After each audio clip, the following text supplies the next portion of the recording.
Live from Ed Walsh Field on the campus of Manhasset High School, it's Varsity Girls Lacrosse on the DAF Media Network. This afternoon, it's the Darien Blue Wave and the Manhasset Indians. Hi, everybody. I'm Damian Andrews. So glad you could be with us for this DAF Media broadcast of Varsity Girls Lacrosse, the DAF Media Network, a joint venture of the Darien Athletic Foundation and the Darien Foundation. And joining me this afternoon for this big non-conference matchup in girls lacrosse is Mary Bennett and Frank Coughlin. And Mary and Frank, this has all the makings of a good one. It's a great rivalry through the years.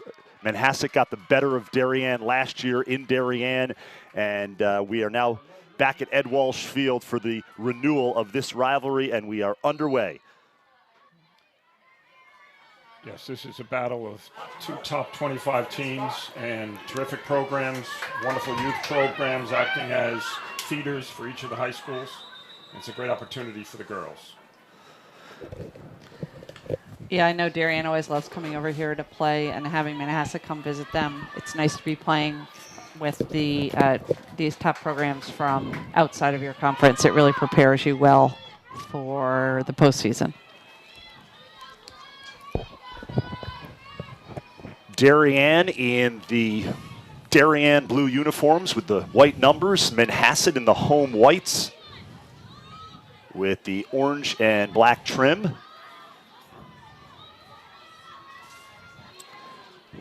Both of these teams come into this game with just one loss.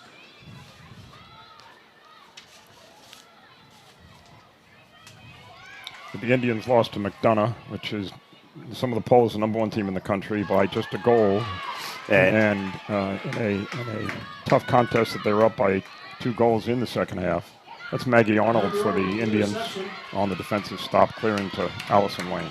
And Darien, of course, lost to just recently Eastport South Manor 10-9, a very close game. And Frank, Eastport South Manor, a very good program out on the island. Yeah, they're a Suffolk County powerhouse. And that is a goal for Manhasset as number 18, Ellie Taylor, the sophomore attack, scores and puts Manhasset on the board first. It was an excellent face dodge by Ellie, and I got all the way to the goal circle to be able to make it just a placement shot.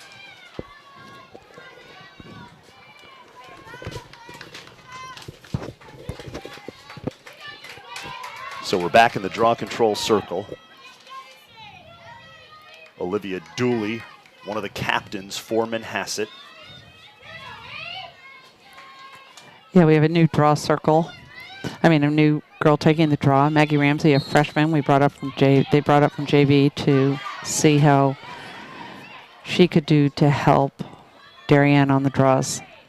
And of course, Mary, many people familiar with the Darien program know all about her older sister, Katie, who's now playing lacrosse at USC. And she, of course, stood very tall, I should say, in the draw control circle through the years for Darien. Yes, she did, both in height and ability.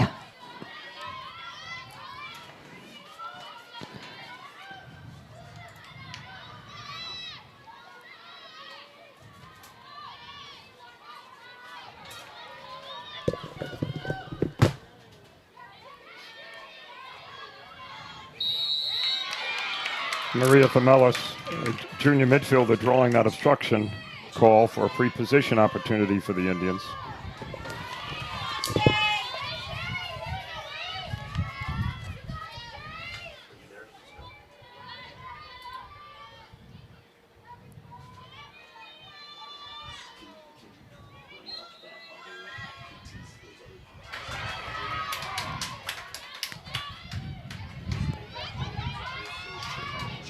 That's a nice first save by Shea Dolce.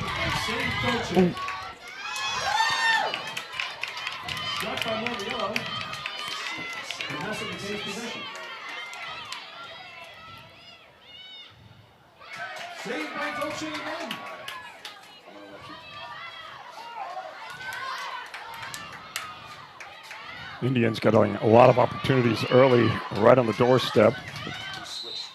Excellent goalie play.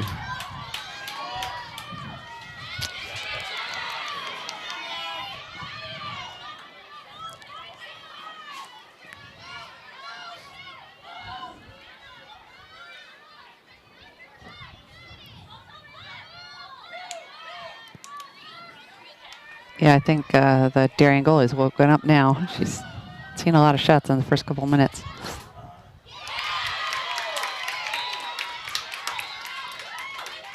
Taylor with her second goal of the game. And Darien's going to talk it over early. As the Indians take a 2-0 lead with 2:12 left in the first half.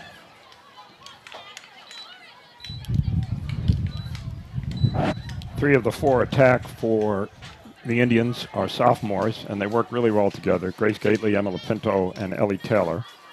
Whereas the midfield ranks contains a number of seniors. And it's been a combination that has really worked well for the Indians. Yeah, Lisa just wants to take a minute here and talk it over with her team and make sure they are alert and ready to take on this Manhasset attack. I think, too, it's unusual to have the ride be as successful as it was. Twice there, they gave the ball over. There was a defensive stop, and Manhasset was able to stop the clearing opportunity. That's unusual for a team of the caliber of Darien to be subject to that, so I think that was a very good timeout. Yeah, I think they just need to calm down a little bit and play their game. They'll get into their rhythm, and they'll be. It's a lot of lacrosse yet to play. Ramsey Stein and fought for the Blue Wave on the draw.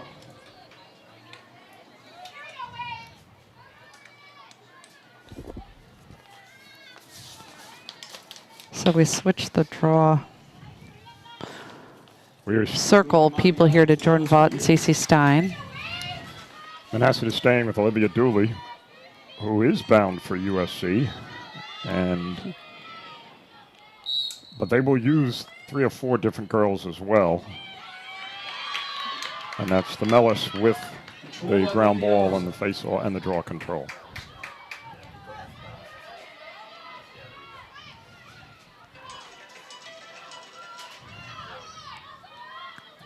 Kendall Sims checks in for the Indians. And Mason Maloney for the Blue Wave.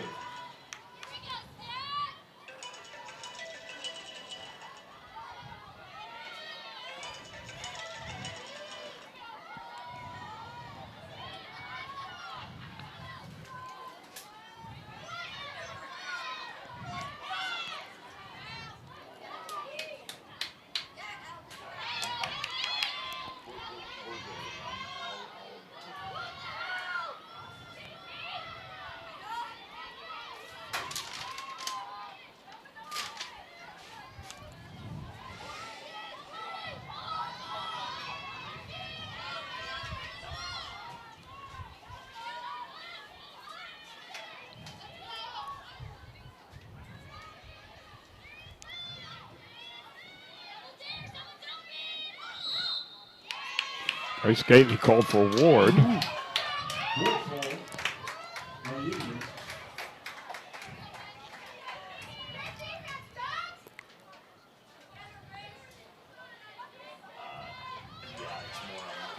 This year is the introduction of the self-start 2019 rule change, where the girls don't have to wait for the whistle outside of the critical scoring area to start up play again after an infraction or if the ball goes out of bounds or there's a shot. And it's designed to make less whistles and also move the game along. It took a little bit of adjustment, but I think that most of the teams are working with it. Yeah, it took a little while for the players to get used to it, I think, in the beginning, and now they're taking advantage of it. And I think it has produced a smoother game. Yes, it really should speed up the game.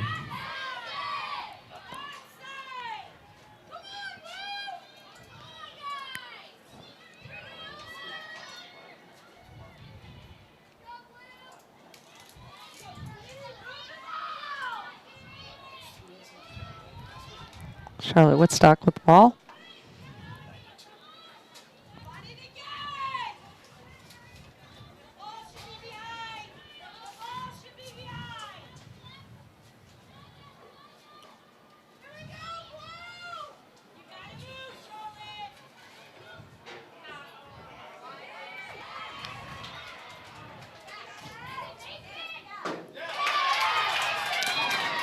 That was a broken up play, broken up clear, and Teddy Maloney managed to get a nice garbage goal out of it. Which just tried her first shot, didn't work, and then scooped up that and put it in. Each team showing uncharacteristic sloppiness on the clearing attempts. 10 left in the first half.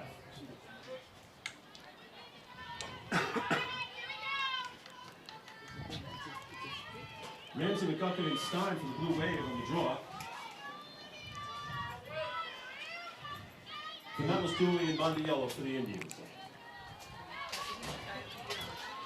I have 2 freshmen on the draw circle. 3 freshmen, actually, between the draw Olivia specialists. Dooley reached and got that self-draw. Draw control.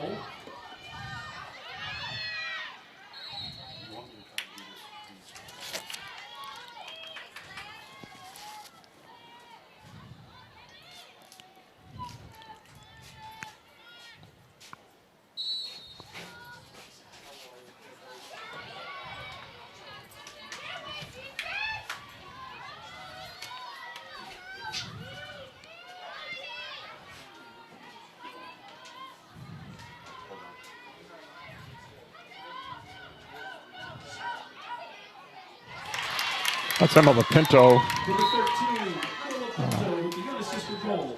As the Indians take a 3-1 lead with 16:25 left in the first half. Emma had a little bit of an isolation there from behind the cage and took advantage of it, demonstrating her dodging ability.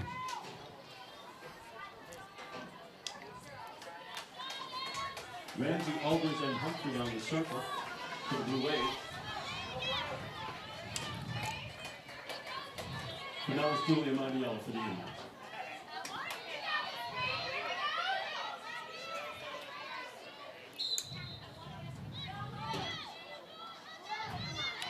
Caroline Mondiello with the draw control for the Indians, and she has really done well with that this year.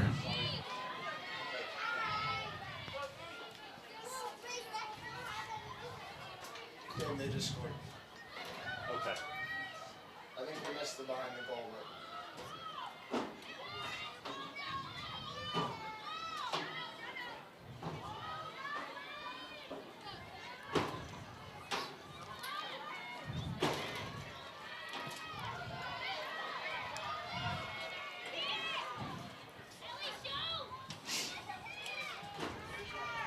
Number 7, Laura Young is down for the Indians.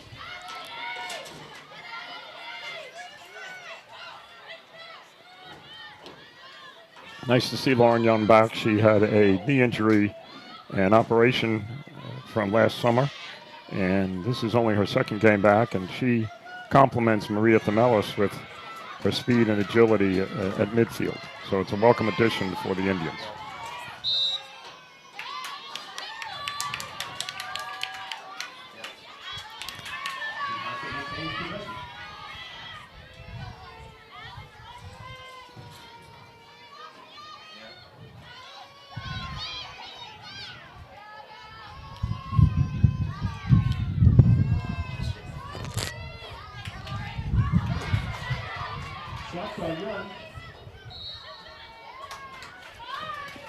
Pinto fed Young right in front of the goal circle. Katie Elders using her speed, bringing it up the field. Katie Elders with the clear. Over to Nicole Humphrey.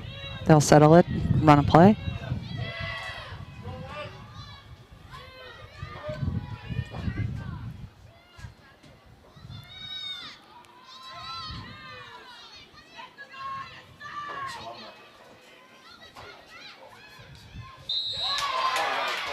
No goal.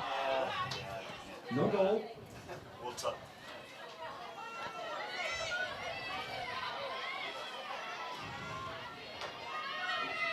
Teddy Maloney with a free position.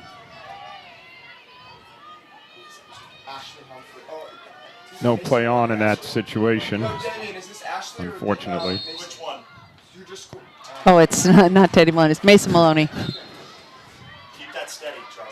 Yeah, sorry about that. That was good. You can go a little tighter. Sarah Jakes with a shot. Shot by Jakes.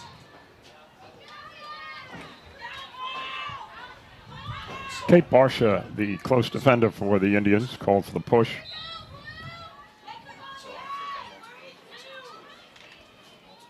Kate's two older sisters. She's the youngest of four, played for the Indians. The oldest attended Penn, and the second daughter, Madeline, is a senior at Colgate, where she's the captain, and playing now at this time in the semifinals of the Patriot League. Mason with another free position. Saved by Collier. Abby Collier went up high for that one.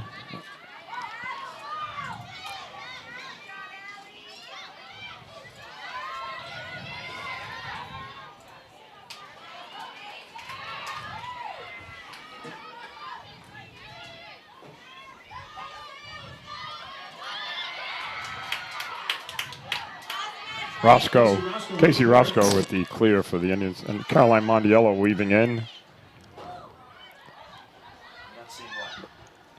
I lost the ball. My bad.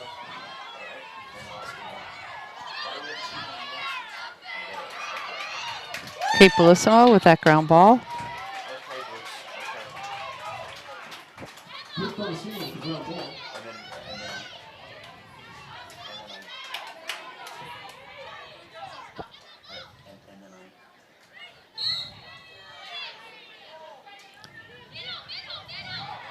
Good example of the self-start, quick start.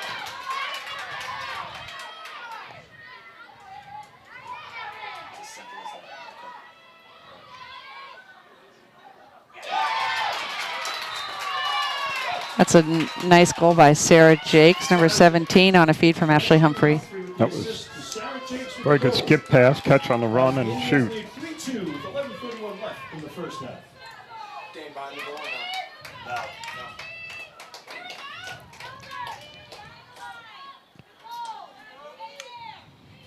Maggie Arnold checks in for the Indians.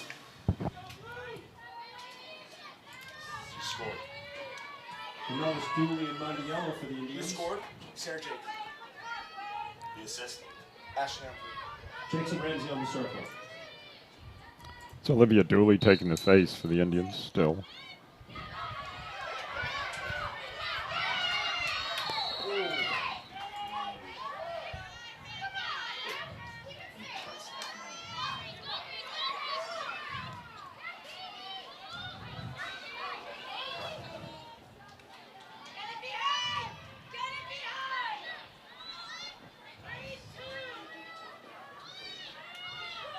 Sarah Jakes with the ball behind.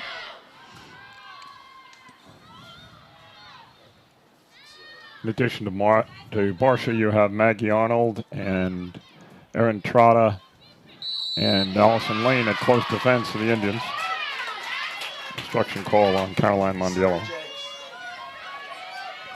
Maddie Joyce with a free position shot, top left. Maddie Joyce with the free position.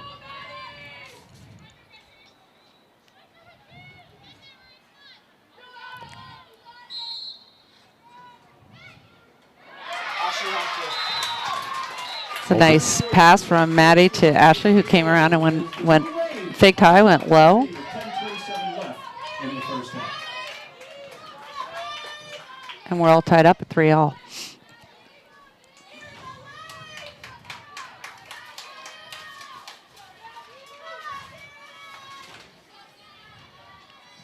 Jakes, Ramsey, and Ashley Humphrey on the circle.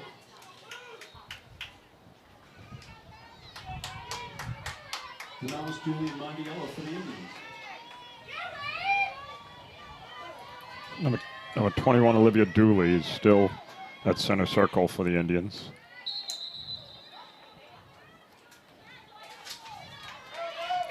Receiving line Darien will be Manhasset goal.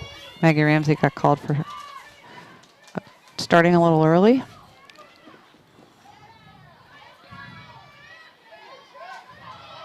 Kendall Sims in for the Indians.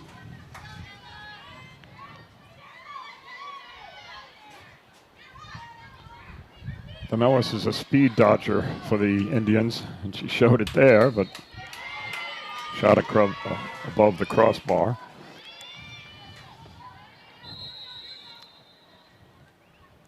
think she needs to get her goggles back on.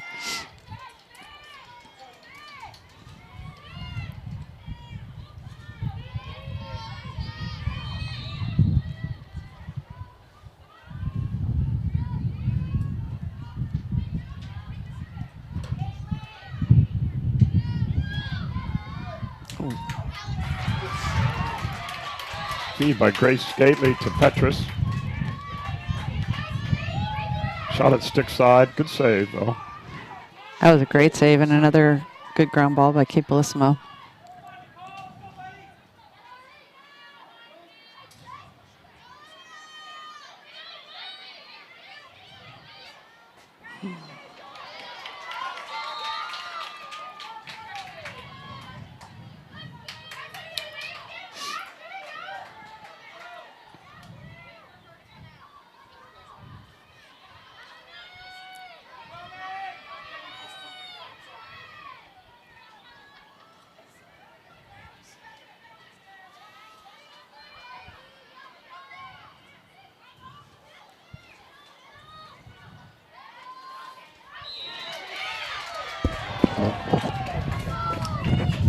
Pinto found the back of the net, but before that they called the push call, and so it's no goal. And she will have a free position opportunity.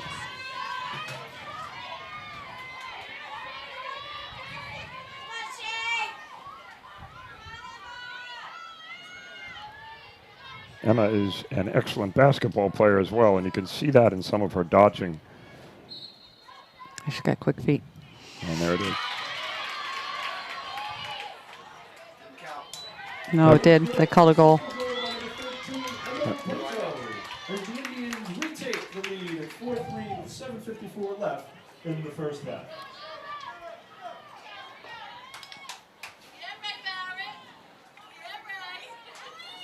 Hi, Dan.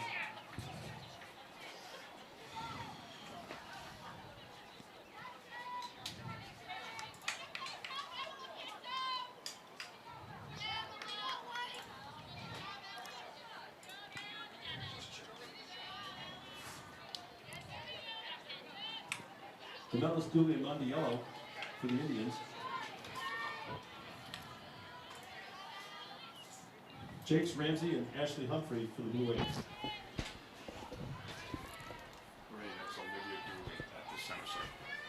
Olivia Dooley at the center. I think there was a foul after the shot, so Manhasset gets the ball. There's no draw.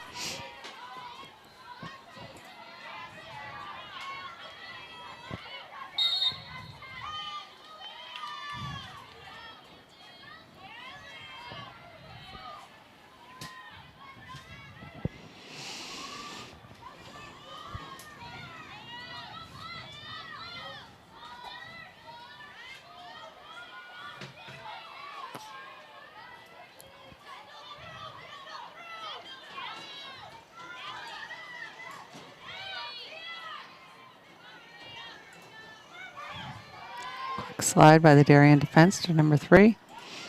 That was well done. Maddie Joyce came up with that ground ball. It's off to the races. Ground goal by Maddie Joyce.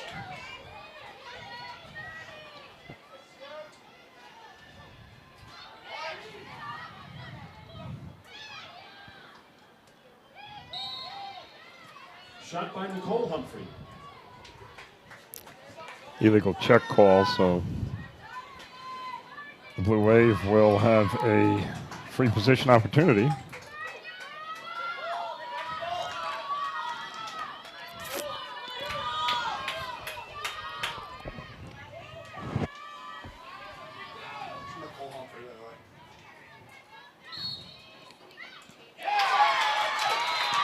That was a nice hash right from the top. She just took 2 steps and shot low past the goalie. Good job, Nicole Humphrey.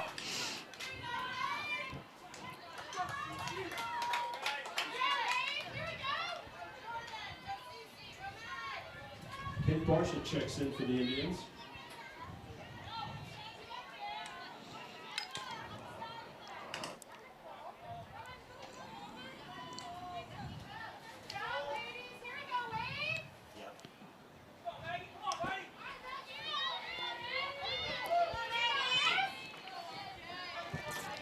Indians have put Lapinto on the circle with Mondiello.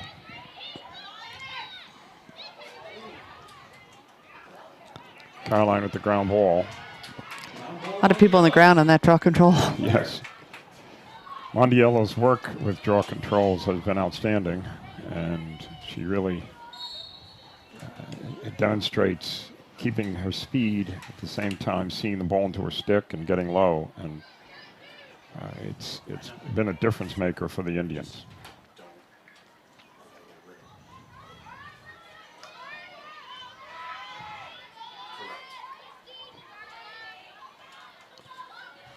Kendall Sims up top for the Indians.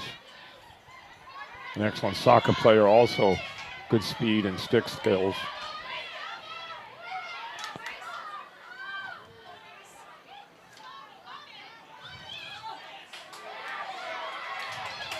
Saved by Dolce.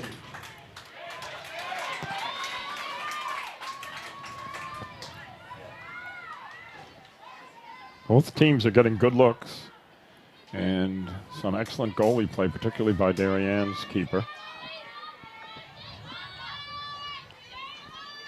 She's had a couple of key stops.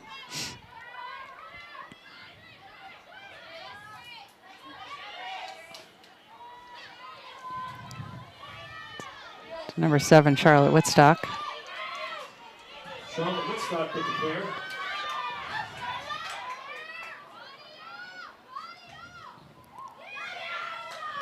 Coast to coast. Coast to coast. Whitstock with the assist to goal. It was hard to tell whether that went in or went on the side. Darien now takes a 5-4 lead with 4:40 left in the first half. Very good shot off stick side and on the run. And Charlotte's a very smooth player. Just sort of got through everybody there.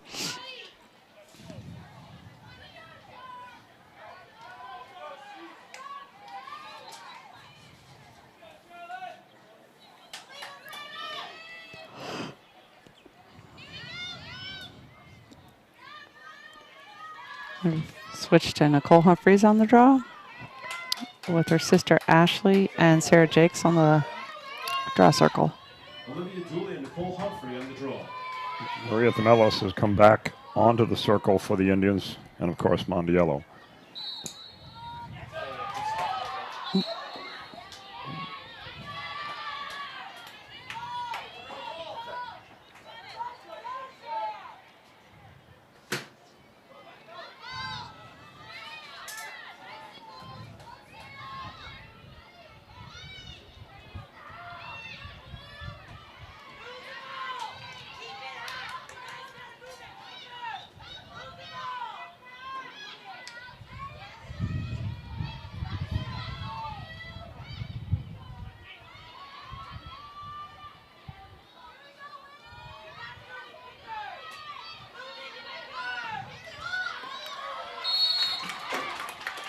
Turnover by Darien.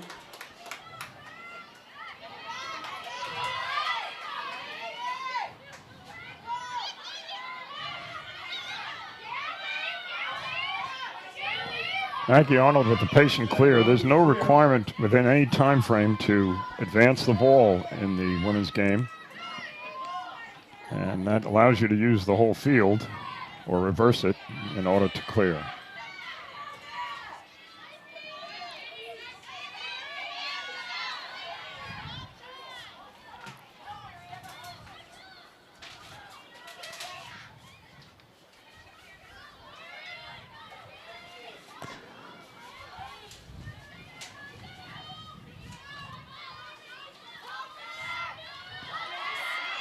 Isolation by Gately. She draws the slide. Great feed.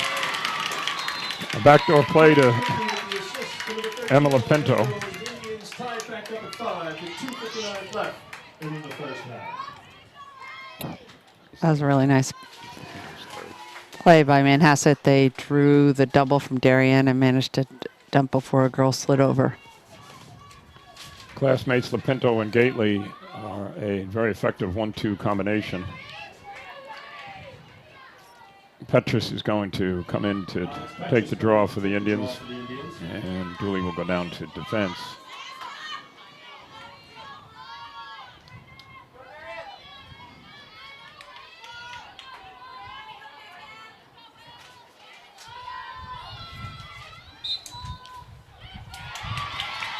Alex reached for that one.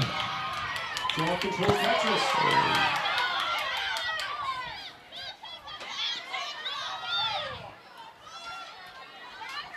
I'm going to jump back on here with both of you.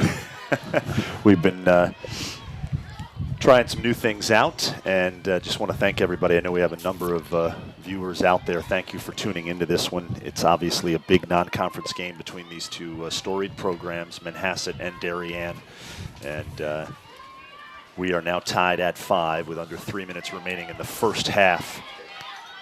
Another open opportunity on the back door, cutting down from the top. Lauren Young is fed by the Pinto. A little too quick on the self-start there by the Indians.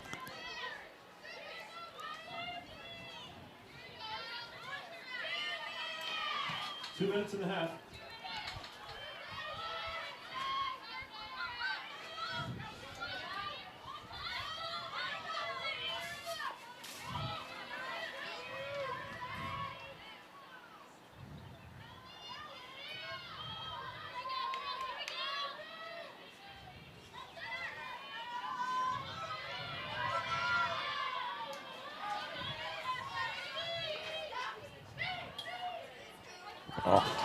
And that sails over the crossbar. Frank, I wanted to ask you, Megan Clark in her first year, correct, as the Manhasset Indians head coach? That's right, and she is a UNC grad, and she is ably assisted by Jackie Williams and Jackie Morrison. Morrison went to UMass, Williams to Adelphi, and it's a very good coaching combination, as you can see from what Manhasset demonstrates in many aspects of the game, the offensive sets, their defense, and their transition play between the lines. But for Megan, it's a trial by fire because of, as with Darien, the quality of the competition in conference and these non-conference games, such as Darien, and then this week we have St. Anthony's. We had the Woodstick Classic last week and defeated Garden City, and then we have Cold Spring Harbor this coming week as well. So it's where Angel's fear to tread, but she's doing a real fine job in her first year at the helm. Kendall Sims, free position here for Kendall Sims, the junior. And she scores for Manhasset. Yes, Kendall has been getting more and more playing time, and another speed merchant for the Indians, adding another dimension from the midfield play. We're going to take a look at this again from behind the goal here.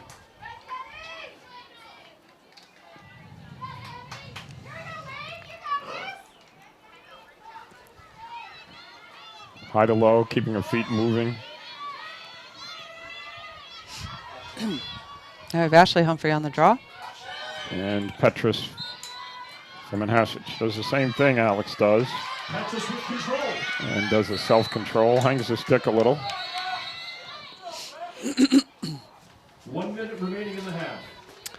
You heard the public address announcer here at Manhasset. A minute remaining in the first half. The Indians up a goal, 6-5. Want to give a shout out to our production crew, which consists of our very own Charlie Sears, Darien Jr., student volunteer, doing a terrific job on camera 1 for us this afternoon. Another terrific save. Wow, that was Went to her a knees. great save. Another doorstep opportunity by Sims. Well, Mary Dolce, as a freshman, has certainly played well this season in her first year as varsity starting goalie. She sure has, Damien. She's really been welcomed right from the beginning, and she plays big, and she plays well in all games. So I think that the team is really happy to have her here. And a free position for Darien here as Maddie Joyce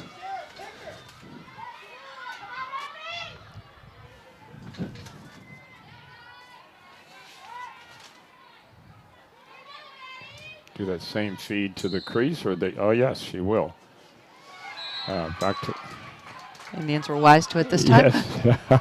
Well, maybe to the well too often, as they say, but it almost, because it was a shot off of a fast break, so there was no defender down at that goal line extended spot, and it was the right move. Yeah, she got there quickly. That defender got there quickly. This is a much tougher hash to shoot from. Tough angle here for Humphrey.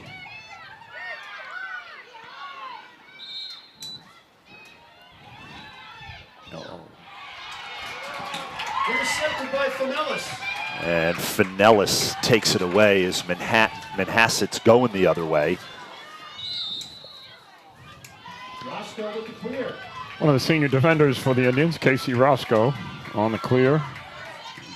Drew the illegal check.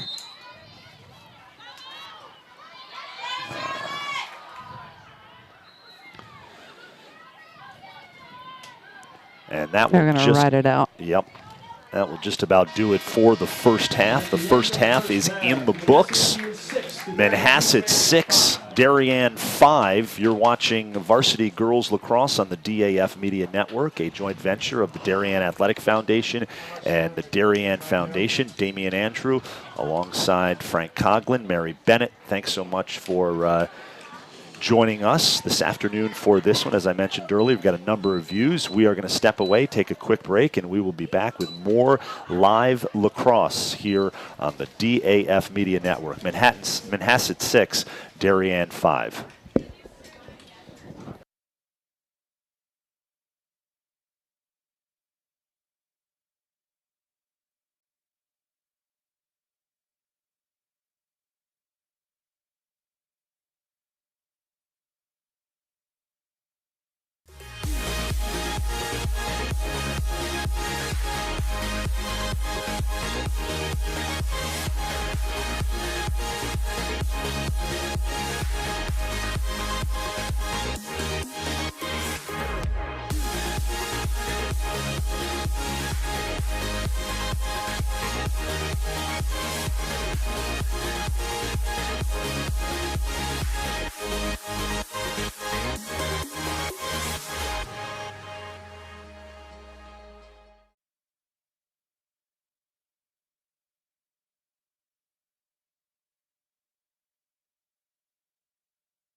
Are building a better Darien together.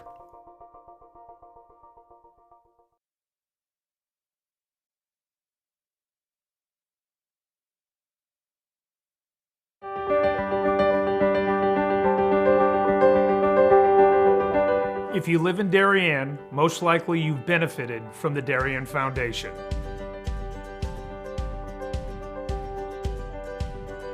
Since our founding in 1998, we've provided more than $4 million in grants to the Darien Emergency Services, public schools, and community organizations. My husband and I are so happy to be raising our 4 young children in Darien.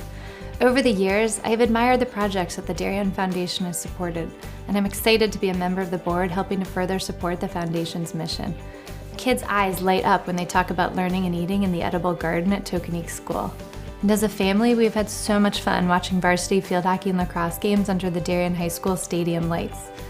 It certainly gives us peace of mind to know that if and when the next storm hits town, the Darien Library will always have power thanks to the Darien Foundation providing a generator. As a resource, the Darien Foundation is unique within Fairfield County and indeed unique on a national level.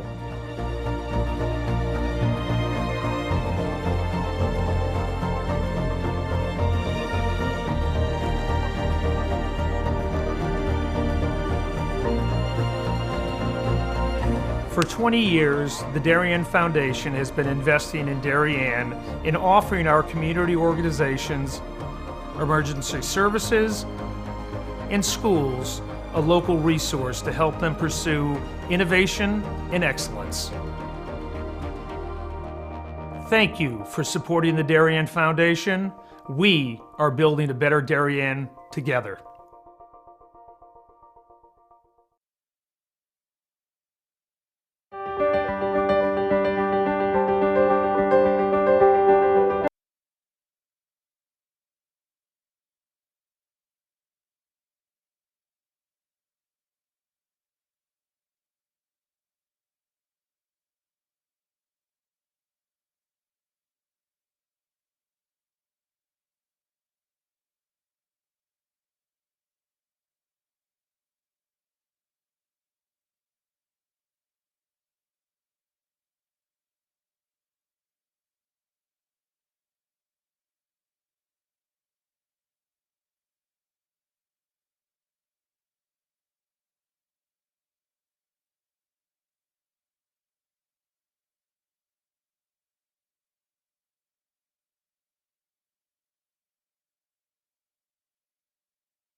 We are back here live on the DAF Media Network. Damian Andrew joining you. Thanks so much for watching this broadcast, a joint venture of the Darien Athletic Foundation and the Darien Foundation. I want to give a few shout-outs. I'd be remiss if I didn't.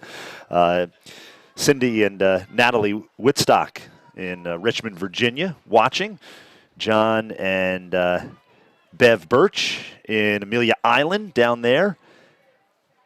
I'm sure enjoying themselves. They're the grandparents of Shay and Gwen Dolce. So thanks, John and Bev Birch, for tuning in. So thrilled that you could be with us. And then Dean Bellissimo in Frankfurt, Germany. Dean, welcome. Hope you're watching here at the half. We're just about ready to start the second half here between Manhasset and Darien. The Indians with a 1-goal advantage. And I'll bring back in Mary Bennett and Frank Coughlin, and want to thank them for joining us this afternoon on a beautiful day for Varsity Girls Lacrosse on the DAF Media Network. And we are underway here in the second half.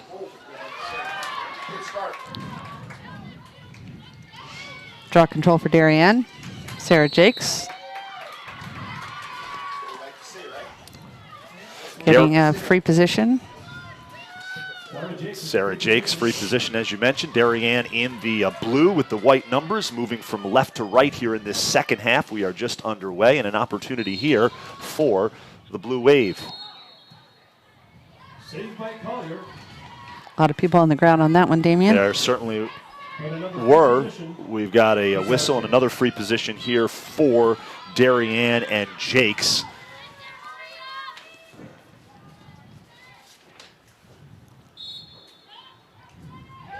And that's a goal for the Blue Wave. As the Blue Wave ties it up. And we're going to take another look at that off the free position. Off stick side. Very good shot. So Jakes scores for Darien.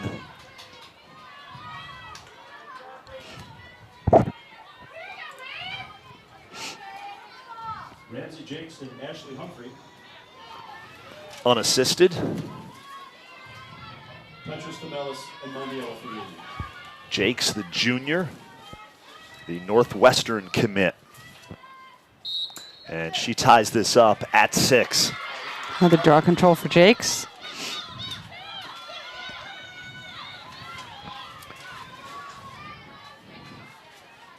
Darien coming into this 9-1, coming off a big 22-2 win over Danbury in the FCAC. And of course, Mary and I had the chance to broadcast the Bishop Ireton game. What a thrilling game that was. An 11-10 win by the Blue Wave against the one of the best teams, private school teams in Virginia, out of the Alexandria, Virginia area.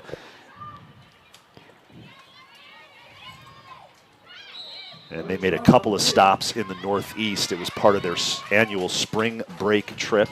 And they came to Darien and had the lead in the second half, and Darien stormed back and won it in dramatic fashion. In overtime. In overtime, yep. And a free position here, Shea Vandenbroek.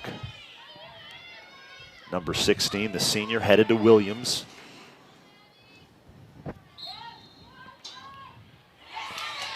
Shot by Vandenbroek. And a nice save. Yeah, nice attempt by Shea. Toronto with the interception.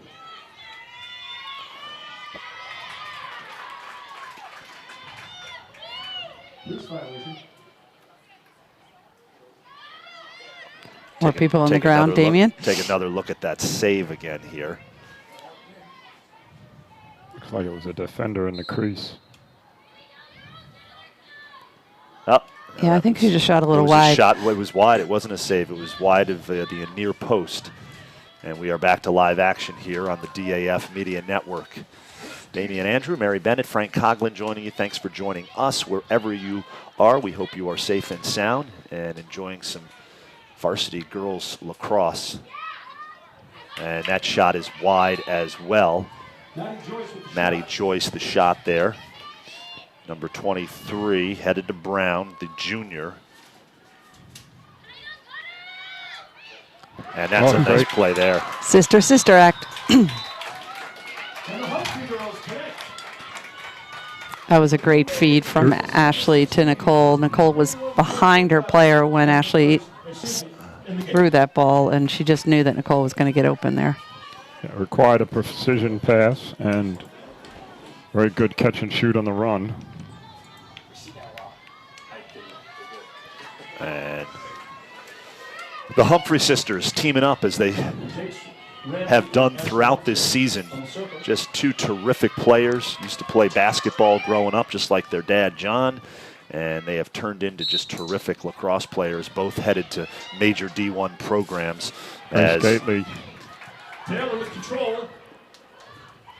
And a bang-bang play there by Manhasset in transition. Ties the game up at 7 with 21:38 remaining in the game. That was just great ball movement on the part of Manhasset there. Take another look at this.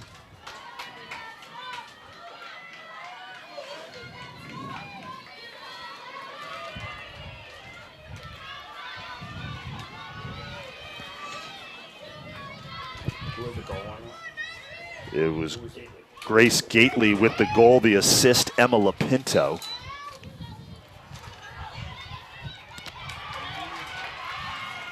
Mondiello with control.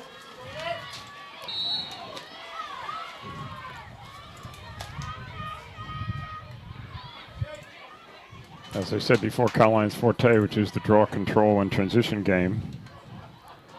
And she really excels at it. She's headed to Stanford. As is number 2, Ashley Humphrey. Yeah, they will be teammates. Teammates. Out on the left coast. It is amazing, Frank and Mary, how the sport has just grown from beyond east of the Mississippi, beyond the Northeast, to be honest with you, the Mid-Atlantic region, and of course Long Island and upstate New York, southwestern Connecticut. It has really blossomed elsewhere. It just goes to show you how the sport has grown over the last 10 to 12 years. Yes, there are more D1 programs on the ladies' side than on the men's side, and that has helped facilitate the growth of the sport west of the Mississippi. Yep. Yeah, Arizona State University just is starting up a program now.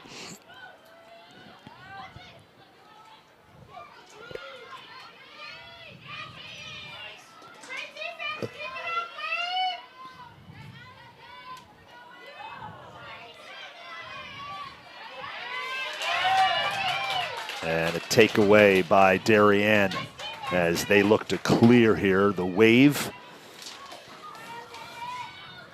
coached by one of the legendary coaches really in the Northeast when you're talking about varsity girls lacrosse, and that's Lisa Lindley, has done a tremendous job with the program.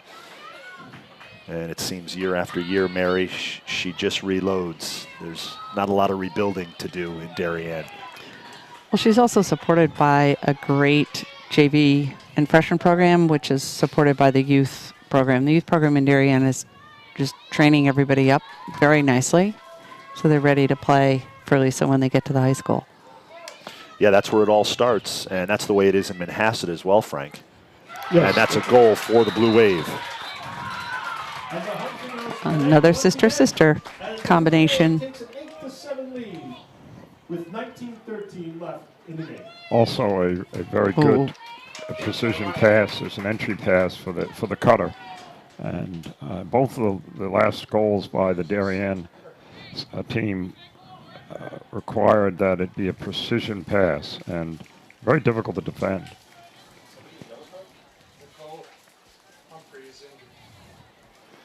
Yeah, she got injured on that play. Their coach is out taking a look at her. They've asked for the trainer. Charlie, keep the camera right where it is. Good job on that.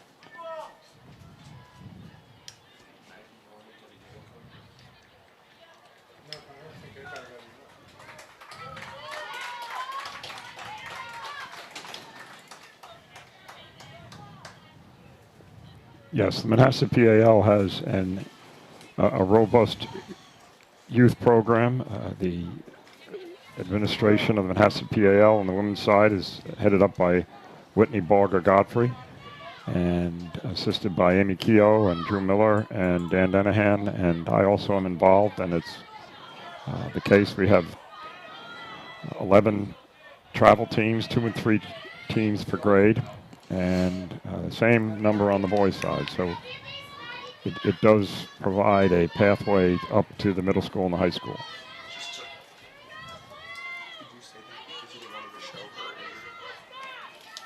Melissa Jakes and Ashley Humphrey on the circle. With Taylor Mondial. I guess there was no foul called on that.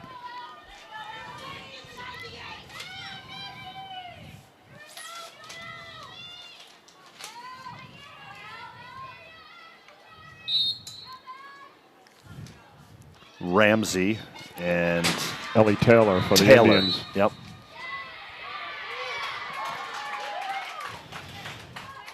And again, we did mention it briefly at the half, but I want to give a shout out to Cindy and Natalie Whitstock in Richmond, Virginia, John and Bev Birch in Amelia Island, down south there, grandparents of Shay and Gwen Dolce, and Dean Bellissimo from Frankfurt, Germany, overseas, checking us out on the DAF Media Network. Thanks to all of you for tuning in, making us a part of your day.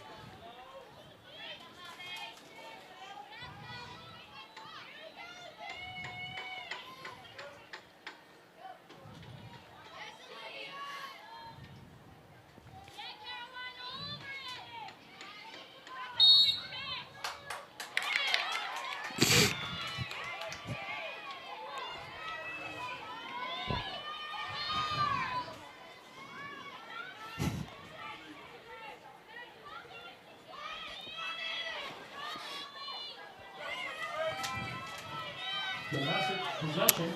Katie Elders getting called for a moving peck. Ball goes back to Manhasset. Allison Lane with the clear for the Indians from Erin Trotta. She reverses it. Manhasset with the clear. Casey Roscoe brings it into the offensive end.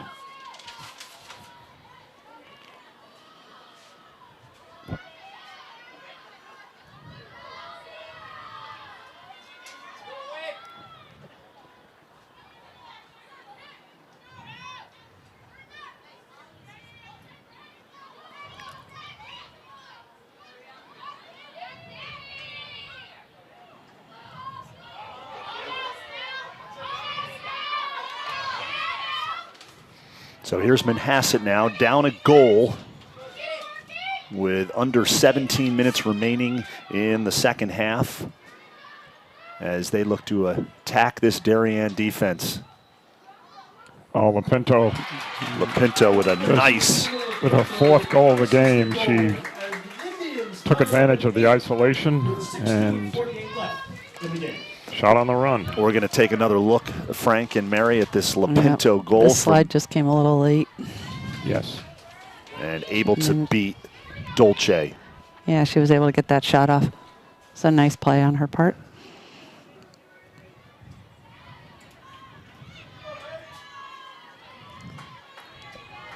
Ashley Humphrey, Maggie Ramsey, with Sarah Jakes on the circle. With Ellie Taylor. Ellie Taylor is taking the draw for the Indians with the Mellis and Mondiello on the circle.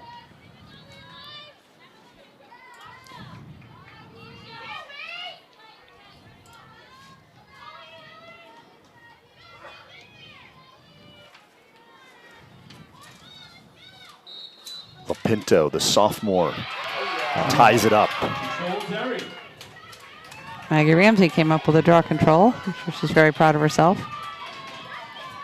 She runs off the field and lets Mason Maloney go in. Well, that was terrific extension to get that,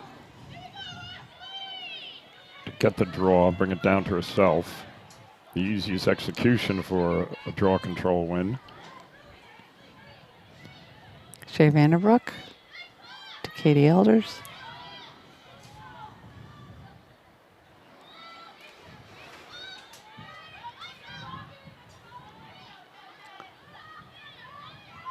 And this is just about what we expected. The shot there by Jakes is. Sarah Jakes with the shot and a free position. Analysis called for an illegal check.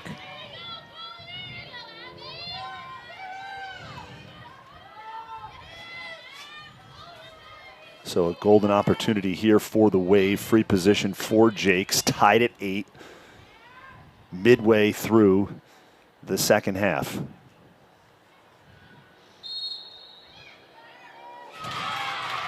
And that is a goal for Jakes. And we'll take another look at that from behind the cage. Jakes on the right side of your screen. You'll see here the free position.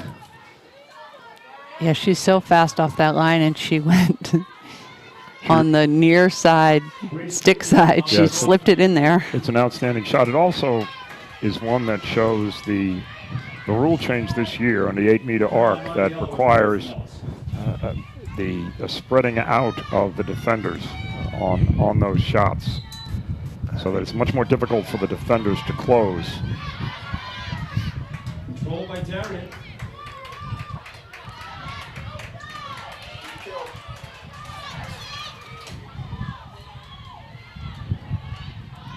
Always with the clear. Katie Elders using her speed there, coming through the midfield. A back and forth game with numerous lead changes.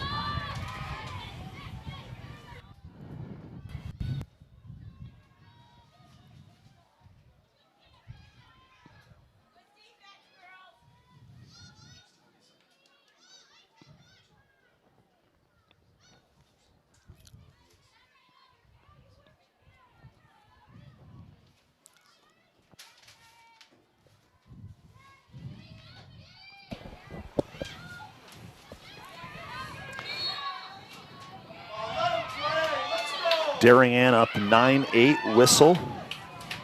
Good position for Katie Elders. And I want to give a shout out to Dave Elders, who is watching this DAF media broadcast of Varsity Girls Lacrosse. That's Katie Elders' grandfather. And that's a goal for Darien.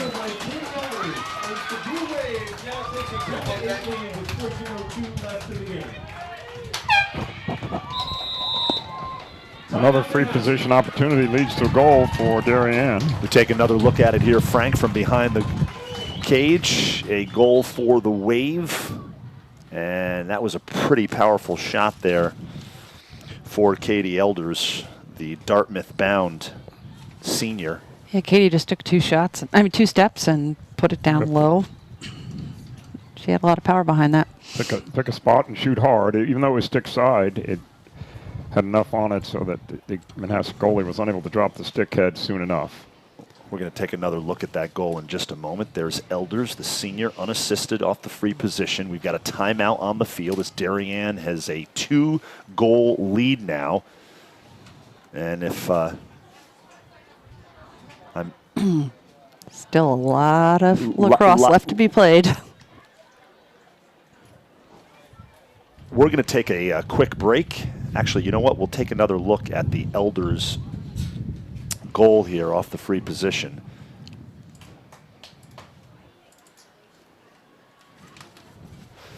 You can see her on the left side of your screen up top.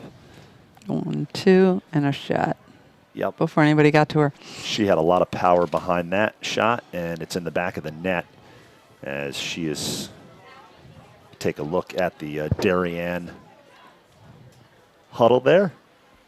Again, our Charlie Sears, our DAF Media Junior, Darien Junior, student volunteer on camera one, doing a terrific job. Damian Andrew alongside Mary Bennett, who is becoming a regular on these broadcasts, as is our friend here in Manhasset, Frank Coughlin. Frank, I believe this is your third broadcast, and we certainly appreciate it. Did the boys' game last year in Darien, and then that was a terrific game, 1-goal game in Darien, and then Darien winning, and Manhasset this year returning the favor, an impressive 5-goal win over the Wave here at Ed Walsh Field a couple weeks ago. We were able to do the JV game and the varsity game.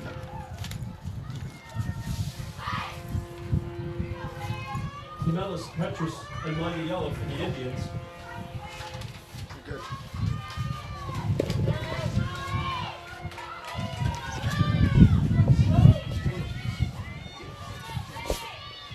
No, I know. So we need to show them. Ramsey Jakes and Ashley Humphrey for the Wave. Check back, Grace Gately on the draw.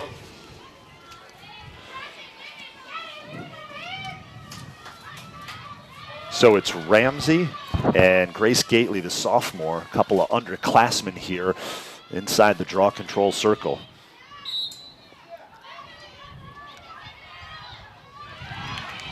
Grace.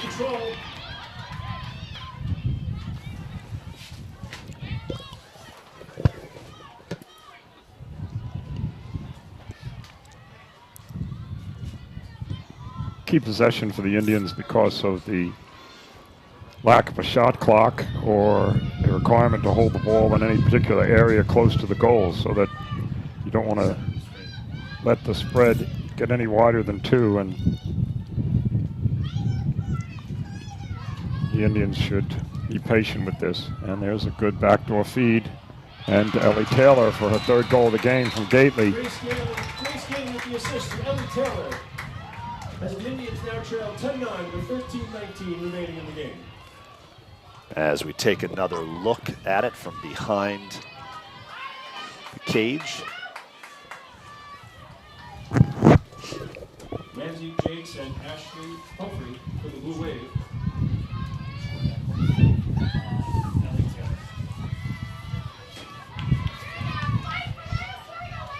Gately, Pinellas, and Montiello for the Indians. So Ellie Taylor cuts the Darien lead to 1 for Manhasset. Oh, Maggie with another draw control Yes. to herself.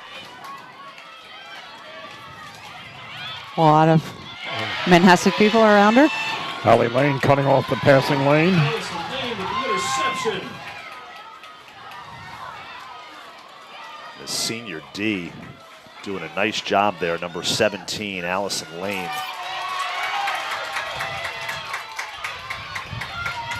Yeah, the Indians are swarming on that one. Checks in for the Indians. Oh, another backdoor to LaPinto, but good save. May have hit her knee.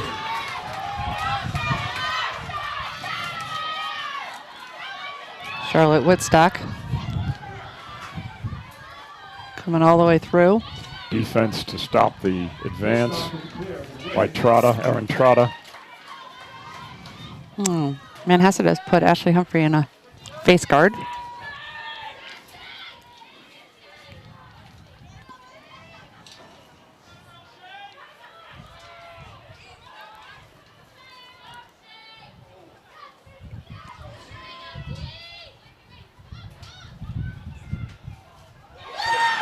Sarah Jakes rolled right around the crease and put it in left-handed. Take another look at that Jakes goal from behind the cage. She just came right, that's just great play on Sarah's part. She had good feet. She came right around on the circle and then stepped around the defender as she met her and shot. So Sarah Jakes scores to put Darien back up 2 goals. Grace Gately and Maggie Ramsey on the draw.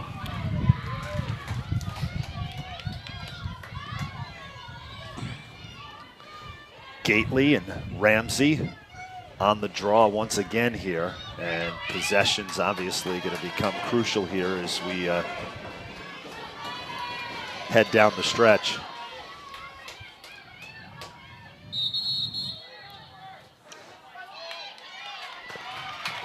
Control and Hassett.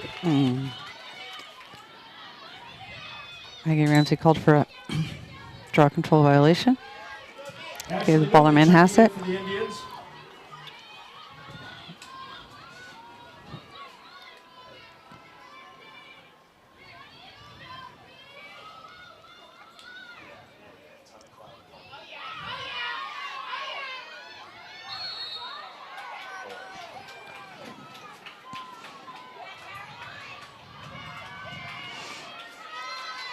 Caroline Mondiello drew the illegal check within the 8-meter.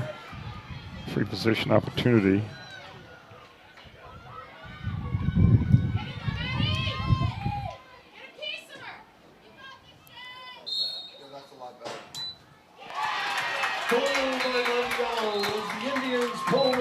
Frank, that just shows the importance of the free position, isn't it? I mean, It really, and it's worked to the advantage of both teams, but an emphasis upon execution there. Caroline uses her speed to get to the doorstep. A high-low shot, it's almost an impossible save. Nancy and Gately again at the draw.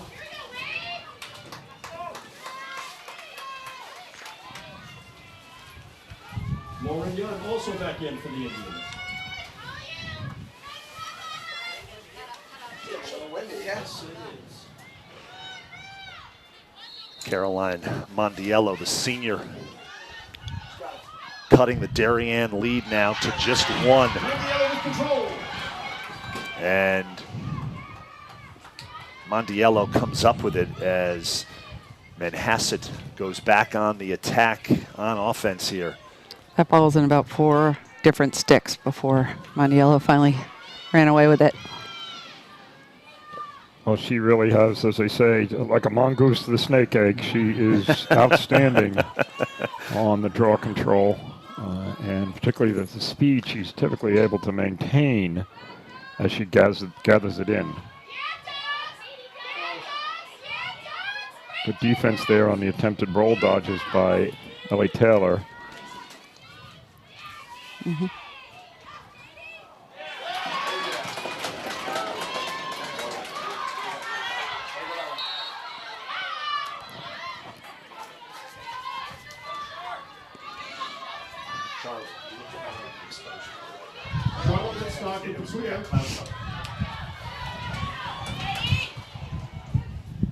Again, Trotta stops the fast break.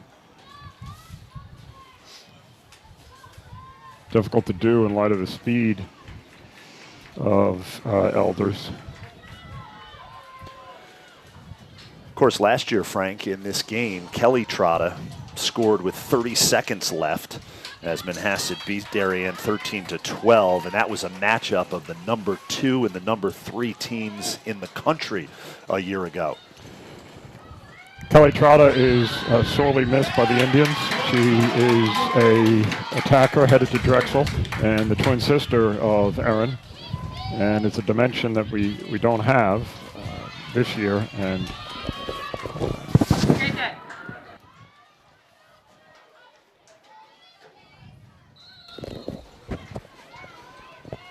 Manhasset looks to clear here.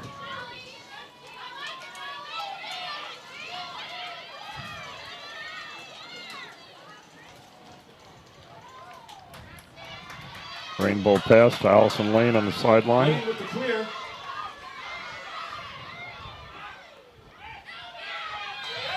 Darien ball. Darien ball. Allison lost the handle.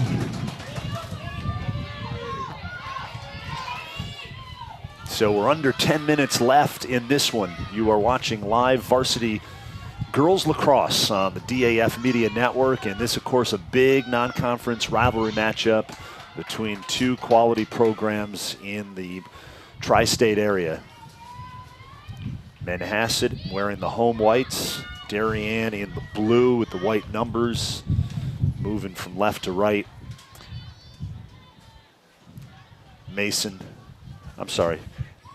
Ashley Humphrey with possession right now to Jakes. Humphrey. Another backdoor. And Oh, a nice nice save. save. Stick side high. That time Collier had a beat on it all the way and extended the stick to make the save. Another rainbow clear. Ashley Lane with the clear.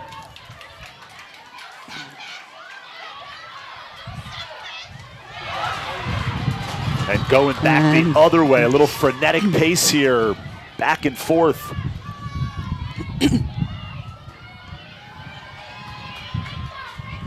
Coach Lindley even pacing on the sidelines, as she often does. Yeah, she was making sure that she had her sub ready in the box as Katie Elders takes a much-deserved rest. Running the sidelines. The Hall of Famer, she'll be inducted in the FCAC Hall of Fame later this year. Great honor for her. She's been a Coach of the Year on a number of occasions. I believe she's already in the Connecticut Lacrosse Hall of Fame. She is, and so she'll add to her resume going into the FCAC Hall of Fame. And Darien pulls it out, and they set up shop here on offense. Under 7 minutes left in this one.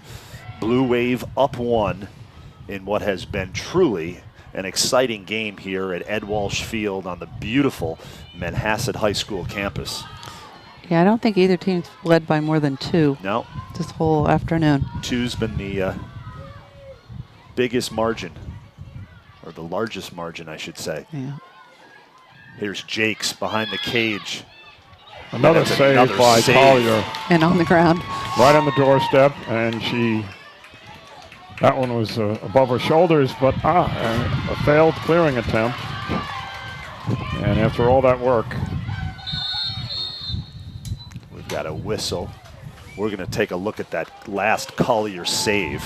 Just a terrific save right here. Here's Jakes, Darien calls timeout with 5:56 and she was right there. That's just a really good save. She just tracked Sarah Jakes with stick the whole way Right. through. And then earlier she had a terrific save, which we'll show you. Here's Collier again. Moves so effortlessly between the pipes, and talk about anticipation. Goes up and gets it. She made the space smaller. She stepped forward on that. We'll take a quick break. We'll be back here with more live varsity girls lacrosse on the DAF Media Network. Darien leads Manhasset 11-10, 5:56 left in this one.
We're back here live on the DAF Media Network, a joint venture of the Darien Athletic Foundation and the Darien Foundation. I want to thank you all for joining us as we've got a good one here from Ed Walsh Field. Damian Andrew, Mary Bennett, Frank Coughlin joining you. And, of course, our Camera One operator is Charlie Sears, doing a great job bringing you all the visuals this afternoon here in beautiful Manhasset on a weird weather day. It's nice, but it's a little overcast now, and all of a sudden its temperatures dropped about 10 degrees.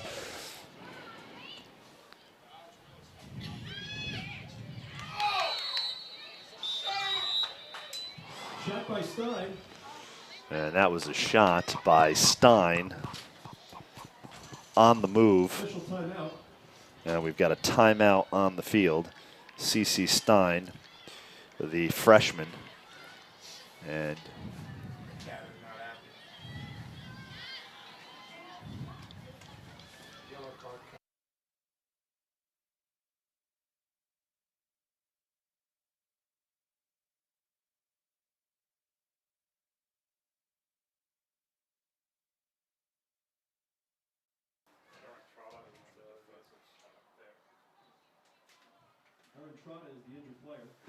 so we've got a player down on the field here as the training staff tends to Aaron Trotta of Manhasset.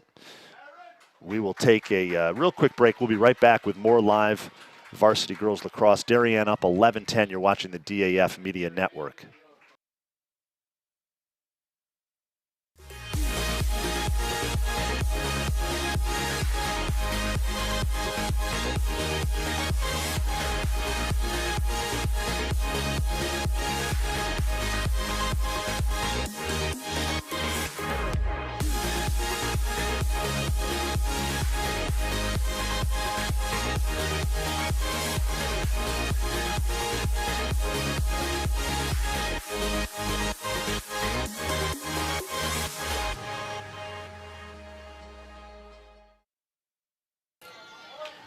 We are back here live on the DAF Media Network.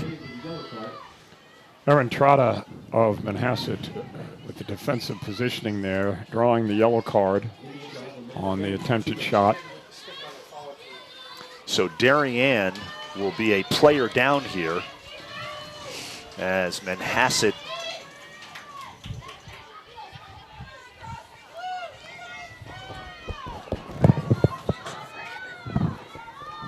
will look to clear.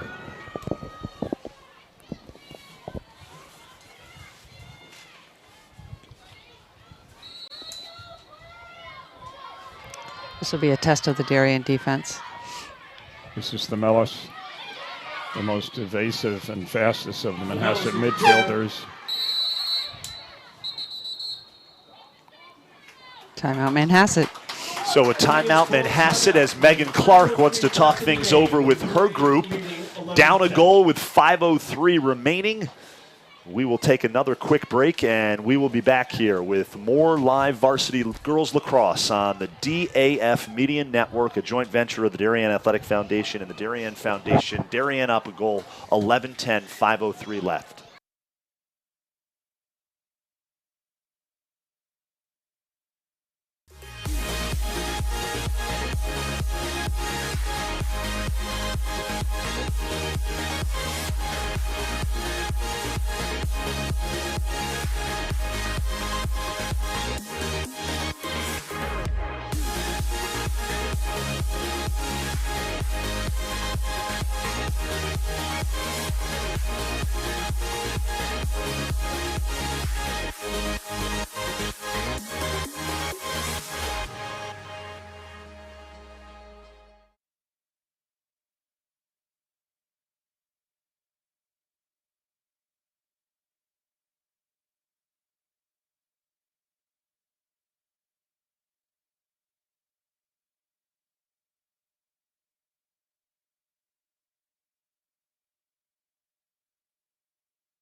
We are back here live on the DAF Media Network. Damian Andrew, Mary Bennett, Frank Coughlin joining you. Thanks so much for joining us.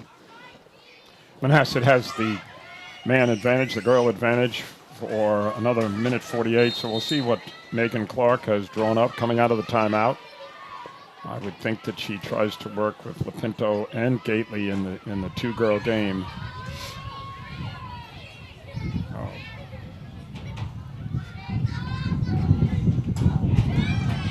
Sales. Dolce with a nice play, went over the crossbar. Now Darien will look to clear here. Dolce loses it, rolls across the end line. Darien ball. And that'll be Darien possession.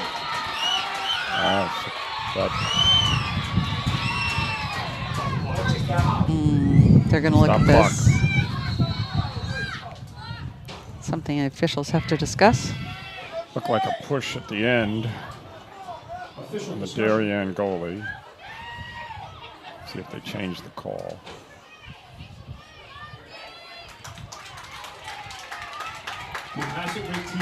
So Manhasset They did change the call. Yeah, they changed the call. Manhasset will retain possession. As you can see, their sideline jumping up and down. An advantage for the Indians because in the quick restart, the goalie will have to be behind the Manhasset ball carrier, which is Grace Gately, and meaning that the goal is unattended. There is no keeper. And you have number 18 right there in front with Yes. So waiting for a pass. she has to remember to catch it first. What a break for the Indians. So a big opportunity here for Manhasset. Doing some clockwork here. Yeah, we got that. I gotta put time on it. There you go. 4:28 on the clock. Got to put time on the penalty then as well, if you want to tell them that. 7 seconds. 1:14.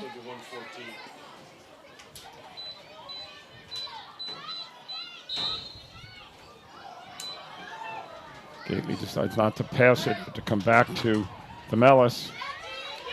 The Mellis pulls it out. Good defense that time by the Wave.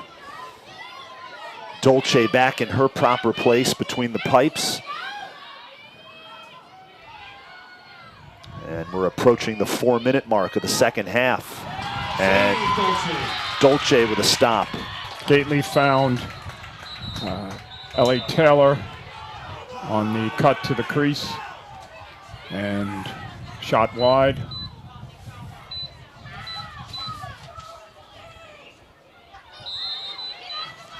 Looks like we're... How'd we get to 113? And that's a Lapinto out of the goal. roll dodge. Emma Lapinto with her 5th goal of the game. Okay. Take another look at the Lapinto goal. How much time should be on the penalty? Less than a minute. How much time should be on the penalty? When did it begin? 4:28, and there was 1:14 left in the penalty. So 36 seconds from 1:14 is 26. 24. Gately and Ramsey on the draw.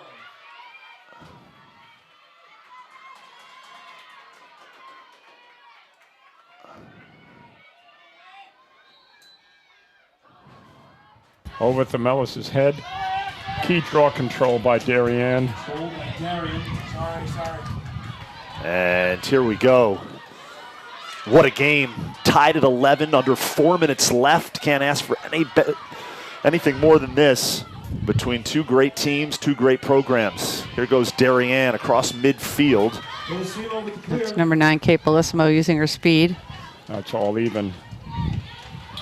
Teams are at even strength. Bellissimo, so one of the fastest players out there. So quick.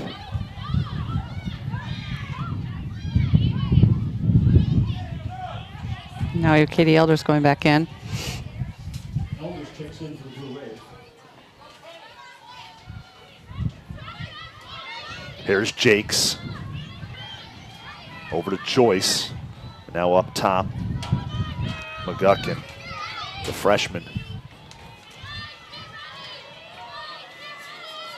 Here's Vandenbroek. They do an isolation. The to side of left-hander. the 8-meter.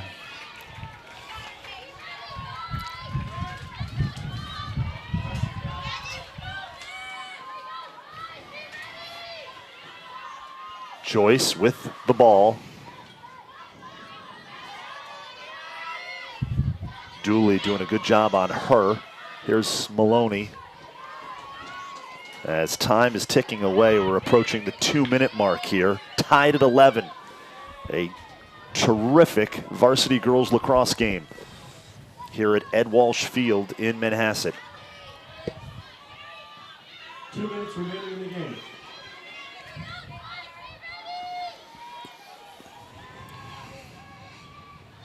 Maloney as Darien looks to find a seam in this Manhasset defense.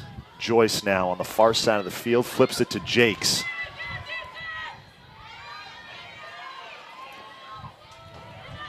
Here's Vandenbroek. Darien has had success with cutters from the 12-meter, and this time the defense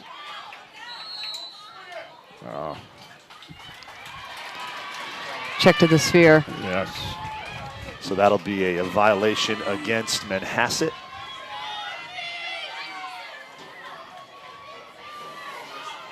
Free position for Mason Maloney. And Mason Maloney, free position here. And she's got a lane.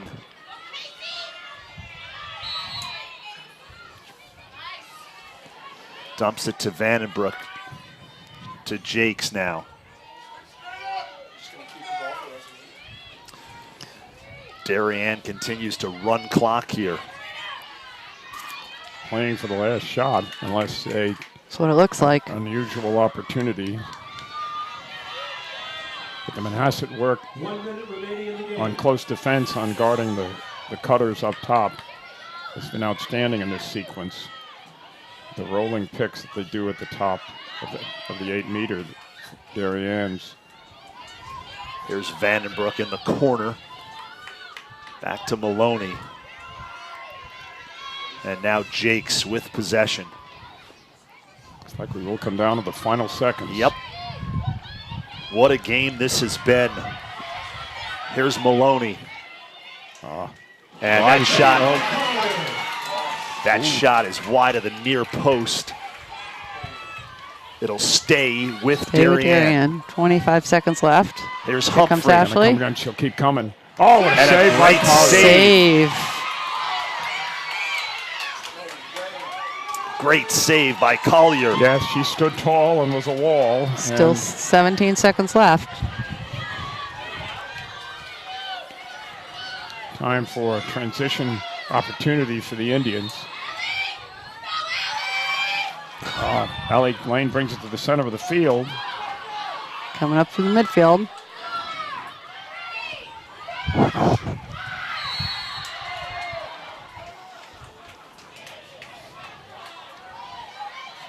Very effective ride by Darien to stop any attempted advance by the Indians.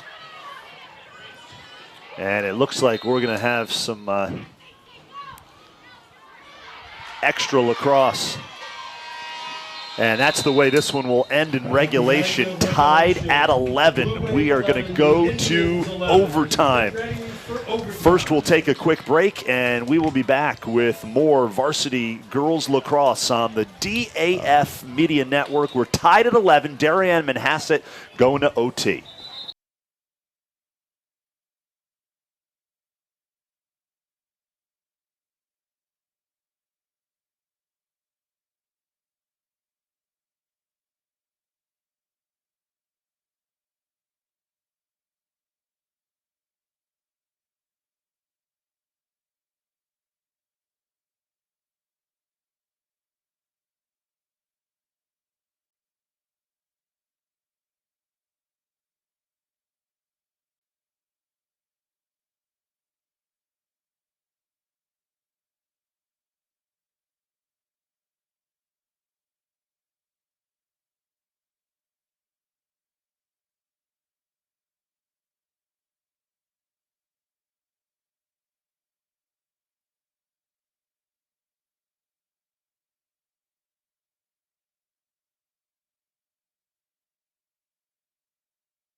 We are back here live on the DAF Media Network. Damian Andrew with you, joined by Frank Coughlin and Mary Bennett. And Frank and Mary were just talking about the losses that both Manhasset had and Darien won apiece, and both by one goal margins. So that's what's going to happen this afternoon in this one.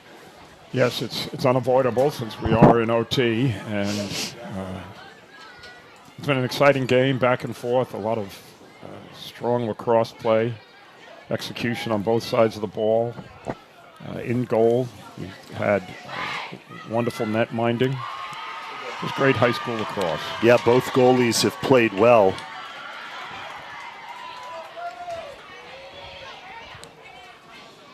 I think each would have close to 10 saves.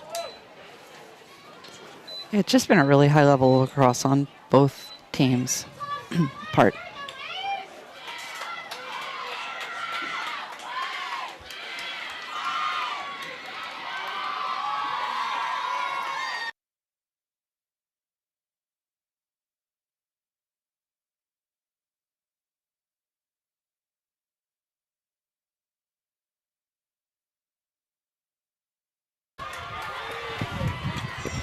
We are just about ready to start overtime here between Darien and Manhasset. Want to thank everybody for watching, as we have a number of views out there. Close to 200. And want to thank all of you for checking this out. And you have certainly been entertained with a great lacrosse game between two quality teams and programs. Here we go. Ramsey. And who is that, Frank? It's Ellie Taylor, that's Taylor, the sophomore. And both of them have the acrobatic elegance of a ballerina to reach for the ball and make it a self-draw. So we'll see what happens.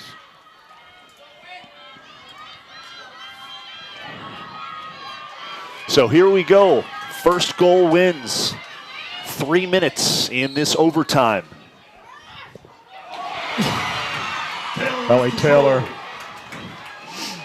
with the draw control for the Indians. Boy, she made that look easy. Just popped right into her stick. Yeah, Taylor has played well this afternoon for Manhasset. Lapinto again. She gets the, she had. Shot by Lapinto, backed up by Gately. Lapinto's shot sails over the crossbar. When a defender goes hip to hip with Emma, it's very difficult in light of how shifty she is. And now she has the free position opportunity. So Lapinto with a free position here.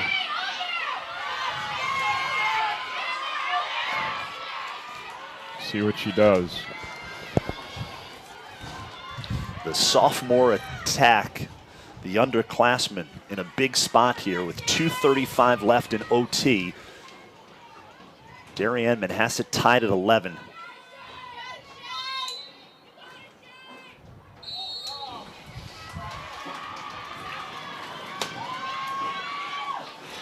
The defense converged quickly on that, and Emma should have let it go sooner. Maybe she'll learn. Or possibly here she can feed the right wing. Another free position for Manhasset. Lapinto with the ball. As she shoots and scores, and Manhasset wins in overtime, 12-11. 2:29 mark in the first overtime. Emma Lapinto. Their 6th goal of the game. As we take a look at the celebration. Top shelf, tough save, off stick side. She let it go sooner than the prior opportunity she had. We're going to take a look at that again. The Lapinto game winner here in overtime.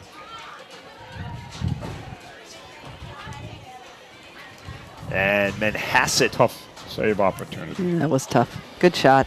A lot of velocity on that by Emma. Despite her smaller frame, she really was able to get a lot on it. excellent game. Both teams should be proud of the way in which they played, and these are memorable games for the girls, and everyone should hold their head high. No doubt about it. I want to thank everybody for tuning into this and watching this live stream brought to you by the DAF Media Network, a joint venture of the Darien Athletic Foundation and the Darien Foundation. Once again, Manhasset wins 12-11 in overtime. A big win over their out-of-state rival Darien. Tough loss for the Blue Wave, their second loss of the season. I want to thank Frank Coughlin and Mary Bennett for joining us on this DAF Media broadcast of Varsity Girls Lacrosse. I want to also thank our DAF Media production crew, Charlie Sears, student volunteer, did a great job on camera one throughout the game, and want to wish everybody well the rest of the night. Enjoy the rest of the week and the weekend, and have a great night, everybody. Take care.